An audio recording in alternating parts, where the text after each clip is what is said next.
Hello दोस्तों, आप सभी का स्वागत है हमारे आपके अपने यूट्यूब चैनल शिवालिक एजुकेरा में।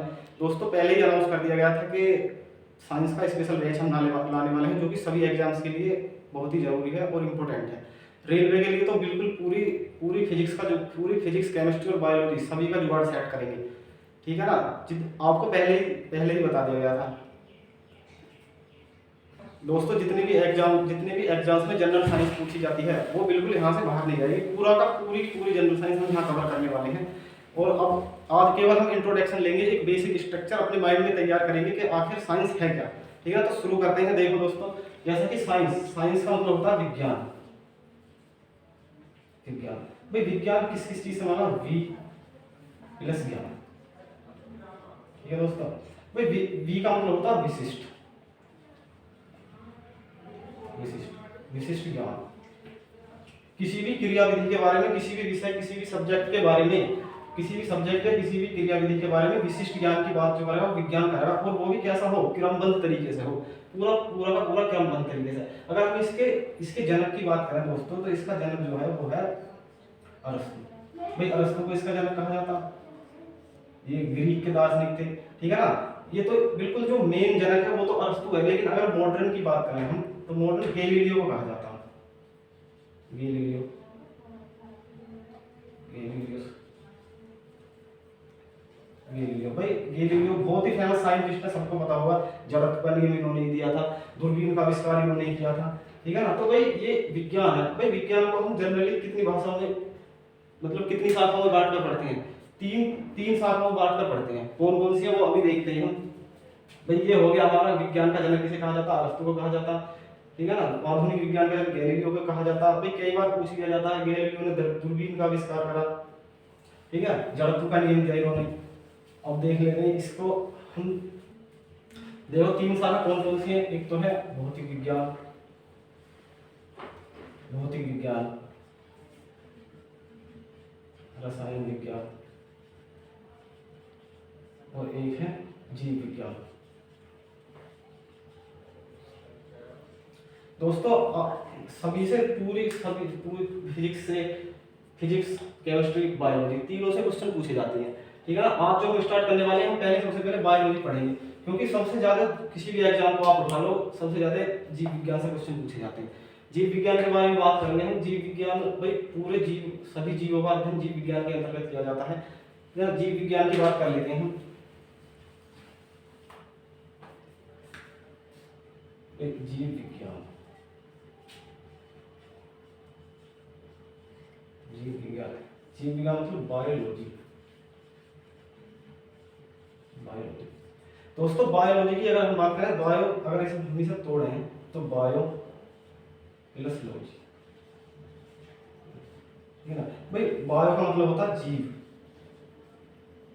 जीव, और लॉज का मतलब होता है स्टडी।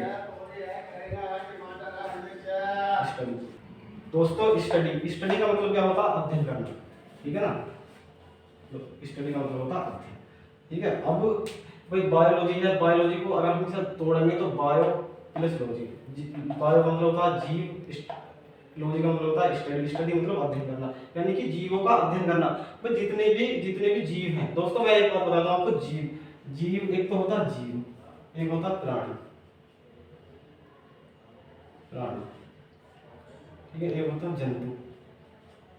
दोस्तों, जीवों के अंतर्गत तो क्या चीज है? जीव के अंतर्गत ऑल ओवर सब आते हैं, जैसे कि पादप आएंगे इसके अंतर्गत। ठीक है ना। इसके अंतर्गत सारे के सारे जंतु, जितने भी एनिमल्स हैं सभी आएंगे। लेकिन प्राणी और जंतु एक ही बात होती है। ठीक है ना। इसमें हम जंतु जंतु जो होते हैं, जंतु में हम उसको पेड़ पौधों को इंक्लूड नहीं करते, ना ही उनमें कैलकुलेट करते हैं। अब आगे देखते हैं बायो की शाखाओं की बात कर लेते हैं, और इसके जनक वगैरह कैसे कैसे हैं। अब देख दोस्तों, बायोलॉजी, बायोलॉजी दोस्तों, अगर हम बायोलॉजी के जनक की बात करें, बायोलॉजी का जनक भी अरस्तु को ही कहा जाता। इसको इसको दो भागों में बांटा गया। एक तो होता जंतु विज्ञान, एक होता वनस्पति विज्ञान। दोस्तों, इसे तो हम कहते हैं बॉटनी, इसको कहते हैं जूलॉजी। जूलॉजी, ठीक है ना दोस्तों। अब इसकी ये शाखाएं हैं, एक तो जंतु विज्ञान, एक वनस्पति विज्ञान, ठीक है, यानी जूलॉजी और बॉटनी। अगर इन दोनों शाखाओं से अलग भी एक शाखा है जिसे जिसे हम कहते हैं माइक्रोबायोलॉजी, माइक्रोबायोलॉजी यानी कि सूक्ष्म जीव विज्ञान, सूक्ष्म जीव विज्ञान। दोस्तों ये केवल आप जो इंट्रोडक्शन क्लास है, इसमें इंट्रोडक्शन क्लास है, हम केवल इंट्रोडक्शन ले रहे हैं, क्या कौन कौन सी बायोलॉजी की शाखा होती हैं, कैसे कैसे हम क्या क्या पढ़ेंगे इसमें, इस बारे में आज पूरी जानकारी हम ले रहे हैं यहाँ पर, ठीक है ना।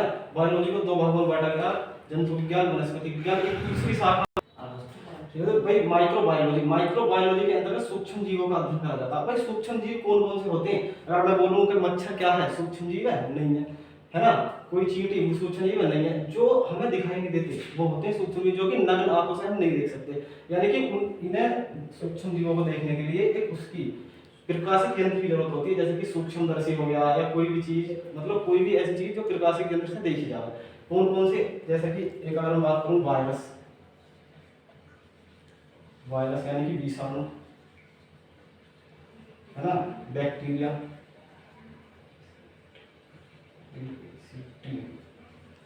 बैक्टीरिया यानी कि जीवाणु। दोस्तों ये हमारे लिए भाई माइक्रो ऑर्गेनिज्म बोलते हैं इंग्लिश में, जो कि जो ऐसे, ठीक है दोस्तों। भाई सूक्ष्म जीव विज्ञान की हम बात कर रहे थे। सूक्ष्म जीव विज्ञान के अंतर्गत विषाणु, जीवाणु, जिन्हें हम नग्न आंखों से नहीं देख सकते, उनके बारे में बात कर रहे थे, ठीक है ना।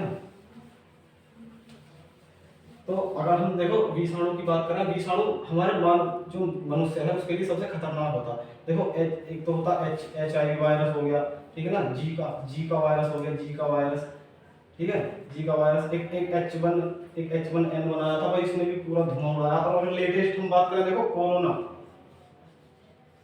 कोरोना वायरस क्या था, पूरी दुनिया का इसने धुआं निकाल रखा कोरोना वायरस ने, देख लो।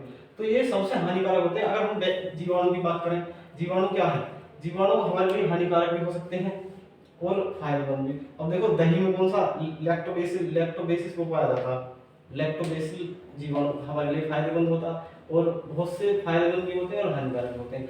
इस जीवाणु से बहुत से रोग होते हैं, टाइफाइड हो गया, डिप्थीरिया हो गया, है ना, तो इस तरह से होते हैं।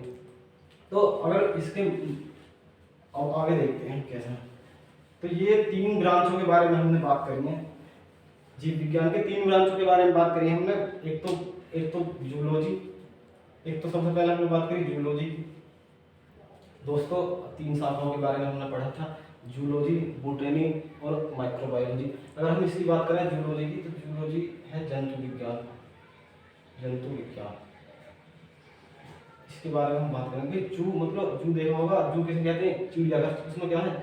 जानवर, जंतु पाए जाते हैं। तो यहाँ पर भी ऐसा ही है। इसकी अगर हम बात करें, एक वैज्ञानिक हुए थे अरस्तु, पहले बता दिया था। अब इसके जनक भी कौन है? अरस्तु ने। इन्होंने एक पुस्तक लिखी थी, हिस्टोरिया एनिमेलिया, हिस्टोरिया एनिमेलिया। भाई इन्होंने इस पुस्तक में बहुत से जीव जंतुओं का, हजारों की संख्या में जीव जंतुओं के बारे में बताया था कि भाई किस तरह से काम कर रहे हैं, इनकी आहारी क्या है, इनकी पूरी संरचना के बारे में अध्ययन करके जब बताया था कि क्या है। तो जंतु विज्ञान के बारे में बात होगी। और उसके बारे में अब दूसरी करते हैं वनस्पति विज्ञान के बारे में, देखिए बॉटनी, देखिए वनस्पति विज्ञान। इसके जनक भाई बहुत कई एग्जाम में पूछा गया, इसके जनक कौन होंगे? थियोफ्रस्टस। भाई थियोफ्रस्टस यहाँ क्या, यहाँ तो हिस्टोरिया एनिमेलिया लिखी। इन्होंने क्या हुआ है, हिस्टोरिया की जगह प्लांटेरम आ गए। प्लांटेरम मतलब कैसा? इन्होंने भाई यहाँ पे तो हिस्ट्री यानी जंतुओं की हिस्ट्री, यहाँ पे किसकी हिस्ट्री की बात करेंगे? प्लांट की। जितने भी पादप है ना, उनकी हिस्ट्री की बात इन्होंने करी, यहाँ पे थियोफ्रस्टस ने करी, ठीक है, थियोफ्रस्टस। अब तीसरा बताया था मैंने, सूक्ष्म जीव विज्ञान। सूक्ष्म जीव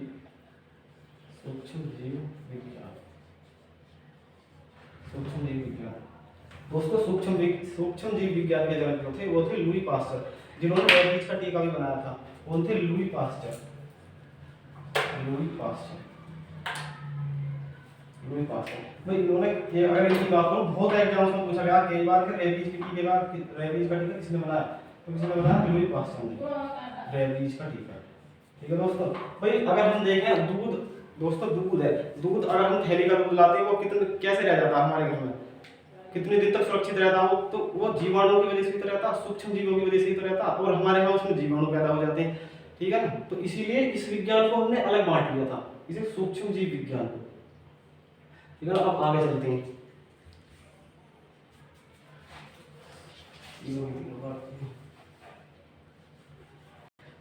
दोस्तों आप इसकी बायोलॉजी की शाखाओं के बारे में बात कर लेते हैं। शाखा बहुत बार क्वेश्चन पूछ लिए जाते हैं, कौन कौन सी इसकी शाखा होती है। ठीक है ना, जैसे कि सबसे पहले फर्स्ट ऑफ ऑल हम लेते हैं एपीकल्चर। एपीकल्चर में मधुमक्खी पालन का अध्ययन किया जाता है, मधुमक्खी पालन। ठीक है, दूसरे नंबर पर लेते हैं सेरीकल्चर। ठीक है, सेरीकल्चर में रेशम कीट पालन करते हैं। ठीक है ना, दूसरे में तीसरा क्या लेते हैं, एपीकल्चर हो गया, सेरीकल्चर हो गया, फ्लोराकल्चर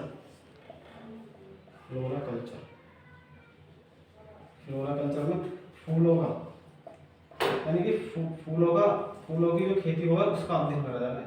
ठीक है ना, फूलों से संबंधित होती है। चौथे नंबर पर क्या लेते हैं, हॉर्टिकल्चर। ठीक है, तो हॉर्टिकल्चर के अंतर्गत हम बागवानी के बारे में बात करते हैं, बागवानी। ठीक है, एक अगला होता है, एक होता है विटीकल्चर।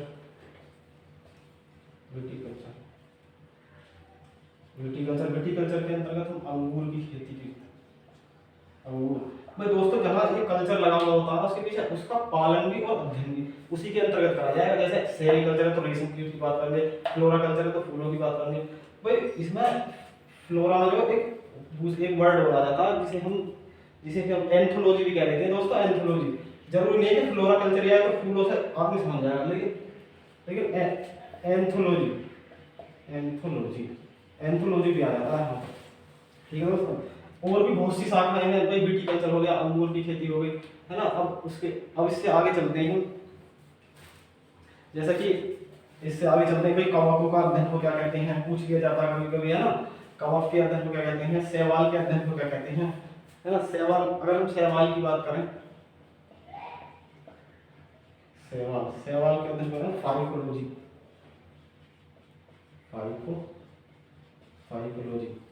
ठीक है ना। कवक के अध्ययन की बात करें, कवक के अध्ययन करें माइकोलॉजी। ठीक है दोस्तों अगर एक शैवाल के बारे में एक स्पेशल कैरेक्टर और बताऊं तो एक क्लोरेला शैवाल के बारे में सुना होगा आपने, क्लोरेला। दोस्तों अगर क्वेश्चन पूछा जाएगा सबसे ज्यादा प्रोटीन किसमें पाया जाता, तो आप सीधी बात है कि सोयाबीन का नाम लोगे। लेकिन अगर इसमें क्लोरेला से 70% प्रोटीन पाई जाती है दोस्तों, 70%।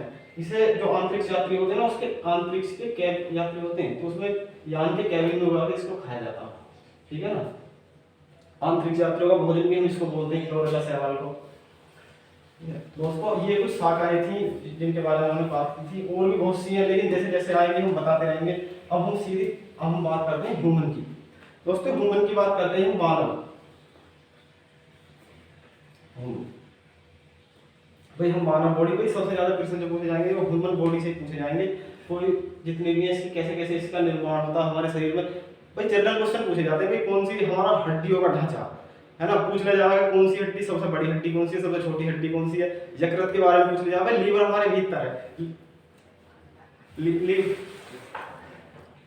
ठीक है दोस्तों, तो अब हम ह्यूमन की बात करते हैं। ह्यूमन कैसा है।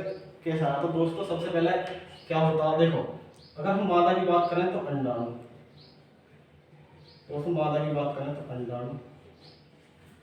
ठीक है, और पिता में शुक्राणु। ठीक है, अगर दोनों की जो फर्टिलाइजेशन के बाद में हमें एक जो फर्स्ट सेल्स, मनुष्य की फर्स्ट सेल्स प्राप्त होती है उसे हम कहते हैं जाइगोट। ठीक है, इस जाइगोट इसको और युग्मनज भी कहते हैं, युग्मनज। ठीक है दोस्तों, ये सबसे पहली जो सबसे बिल्कुल फर्स्ट सेल्स होती है हमारी, जो कोई भी चीज है हम बने हैं, कोई भी बना है, तो सबसे पहले इसका निर्माण होता है। ये क्या होगा, क्या है, एक सेल्स होगा, कोशिका। सेल्स मतलब कोशिका होती है, कोशिका सेल्स। और जब कोशिका बहुत सारा समूह बना लेती है तो टिश्यू, कोशिका, ठीक है सर। कोशिका के बाद में जब कोशिकाओं का बहुत सारा समूह एक जगह मिल जाता है तो क्या बन जाता है, ऊतक बन जाता है, ऊतक, जिसे हम कहते हैं टिश्यू, है ना। टिश्यू, जब बहुत सारे टिश्यू मिल जाएंगे तो क्या बन जाएगा, अंग बन जाएगा, अंग, ऑर्गन। बहुत सारे अंग मिलकर क्या बना लेंगे, बहुत सारे अंग मिलकर जो निर्माण करेंगे, अंग तंत्र का निर्माण करेंगे, अंग तंत्र। भाई अंग तंत्र कौन कौन सी होंगे हमारे शरीर में, पाचन तंत्र है ना, पाचन तंत्र है, और कौन सा, अंतस्रावी तंत्र है, कंकाल तंत्र है, निरतंत्री तंत्र। तो सारे के सारे त्रिव तंत्र मिलकर फिर क्या बनाते हैं, एक शरीर का निर्माण कर लेते हैं, शरीर का निर्माण कर लेते हैं, ठीक। तो ये इस तरह से होता है भाई। सबसे पहले माता के अंदर अंडाणु होता है, पिता के अंदर शुक्राणु, दोनों का फर्टिलाइजेशन के बाद जो फर्स्ट सेल्स प्राप्त होती है वो कौन सी होती है, जाइगोट, यूगोनस या उर्वर भी बोल देते हैं इसको, ठीक है, शुद्ध। उसके बाद में फिर कोशिकाओं का समूह मिलकर टिश्यू बनाता है, टिश्यू मिलकर फिर अंग बनाते हैं, अंग बनाकर फिर अंग तंत्र बनता है। उसके बाद में हमारे शरीर का निर्माण होता है, ठीक है। कौन दोस्तों, पता लगा कि मानव का निर्माण किस प्रकार होता है, ठीक है, शरीर हमारा कैसे कैसे बनता है, ठीक है। उसके बाद में अब हम कल से क्या करना है, कोशिका से स्टार्ट कर देंगे। तो दोस्तों कोशिका के बाद में फिर हम टिश्यू पढ़ेंगे, फिर सारे के सारे तंत्र, जैसे कि पहले हम पढ़ेंगे कोशिका पढ़ेंगे। उसके बाद में हम क्या करेंगे, पाचन तंत्र पढ़ेंगे। उसके बाद में दोस्तों हम कोशिका से स्टार्ट करेंगे। पहले कोशिका पढ़ेंगे, उसके बाद पाचन तंत्र पढ़ेंगे। पाचन तंत्र में कैसे कैसे होता है, पूरा का पूरा आहार नाल कैसे होता है, किस तरह से पाचन होता है, ठीक है, कौन सा रस अमाशय में, अमाशय क्या है, अग्नाशय क्या है, सारी बात, ठीक है। अंतस्रावी तंत्र पढ़ेंगे, थायराइड ग्रंथि कहाँ होती है, पीयूष ग्रंथि क्या होती है, क्या इसके कारण होता है, यहाँ पर हम पूरा केमिकल रिएक्शन पढ़ेंगे। तो दोस्तों कंकाल तंत्र, टोटल हड्डी गिनेंगे भाई, हमारे 206 हड्डी। शुरू में कितनी हड्डी रहना है हमारे शरीर में, 206 हड्डी है, सारी की सारी गिनेंगे, ठीक है दोस्तों। उत्सर्जन तंत्र, किडनी के बारे में बात करेंगे, किडनी क्या है, किडनी स्किन।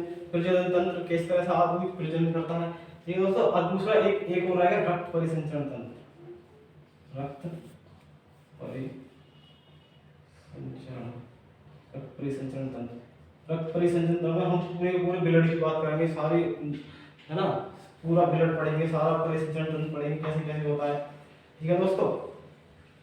इसके बाद में हम थोड़ा सा पोषण के बारे में लेंगे।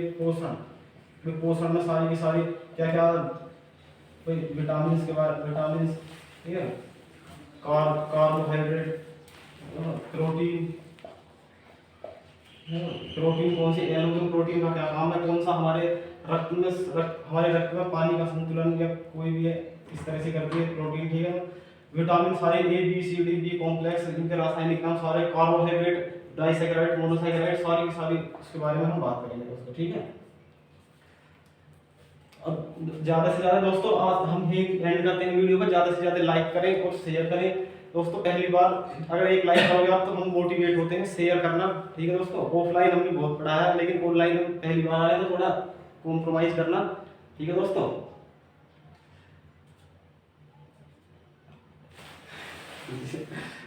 ठीक है दोस्तों, तो हम कल से हम कोशिका वाला चैप्टर स्टार्ट करेंगे और कोशिका को पूरा का पूरा सही तरीके से पढ़ेंगे कि डीएनए नाभिक क्या चीज है, कैसे क्या है, ठीक है ना। आपको क्या करना है, ज्यादा से ज्यादा लोगों को जोड़ो और चैनल को सब्सक्राइब करो और लाइक करो, ठीक है दोस्तों। अगर आप लाइक नहीं करोगे तो हम कैसे आगे बढ़ेंगे, कैसे हम मेहनत करेंगे। अगर ज्यादा से ज्यादा आप लाइक करवाओगे, शेयर करोगे और अपने दोस्तों को भेजोगे तो बहुत अच्छा लगेगा, हम मोटिवेट होते हैं, ज्यादा से ज्यादा लाइक मिलते हैं तो, ठीक है दोस्तों। आपको कंटेंट बिल्कुल ऐसा प्रोवाइड करा दिया जाएगा, किसी भी तरह से कोई भी बुक आप उठा के देख लेना, कोई भी प्रीवियस ईयर्स के क्वेश्चंस हैं उनको लगा के देखना। आप पहले चैप्टर पढ़ो तो सही, जीरो तो हीरो करेंगे बिल्कुल, ठीक है दोस्तों।